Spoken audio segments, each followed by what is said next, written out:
Esselamu Aleyküm ve Rahmetullahi ve Berekatuhu. Değerli izleyicilerimiz, muhterem Müslümanlar, kardeşim, bacılarımız, sizlere gelen meblağ ile Allah'ın izniyle yine bir ailenin inşallah erzak sevindireceğiz.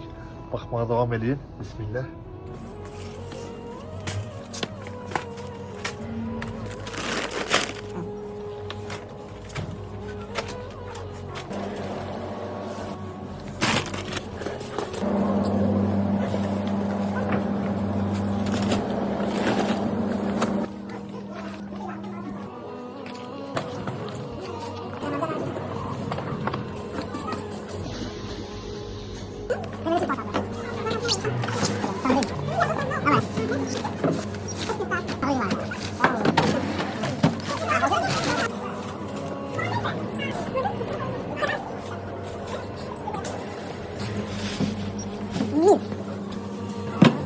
Çekmeyi sağ.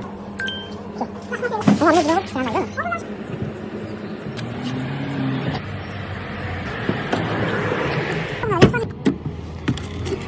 Deməli, Allah'ın izniyle bugün elhamdülillah növbəti ailəni sevindiririk.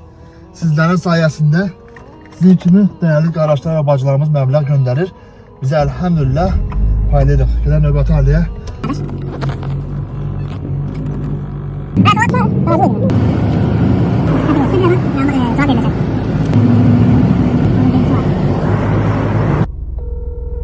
Alo. Alo.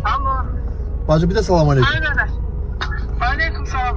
Bacı ben abi gelmişik abi birinci binanın qabağındayıq girən kimi. Hara gedək? Yaxşı, gələm mən. Binanın böyründən sürəcəm yoxsa burada dayanam burada? Yox, orada dayandım, gələm. Yaxşı. Deməli bu Zaqatala şəhərində Qazangül adlanan qəsəbədir, ərazidə belə deyək. Zaqatalanın girişindədir. Sığınacaq adlanır bura. Ev olmayanlar üçün veya evi zədə görən insanlar üçün Allah'ın izniyle dövlətin ayırdığı binadır bura.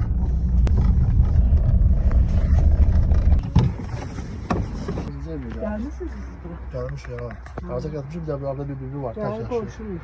Ha, onu Aristo'na vermiştik. Şeydi. Evet, bunları bir tane veren inşallah. Allah sizdən razı olsun. Hoştu ana, hoştu. Çox sağ olun, var olun. Hoştu bacı. Bismillah. Koy aparacağız bacı, narahat ol. Kapının ağzını çaktılarım inşallah. Kazan bacı, onu da bana verin.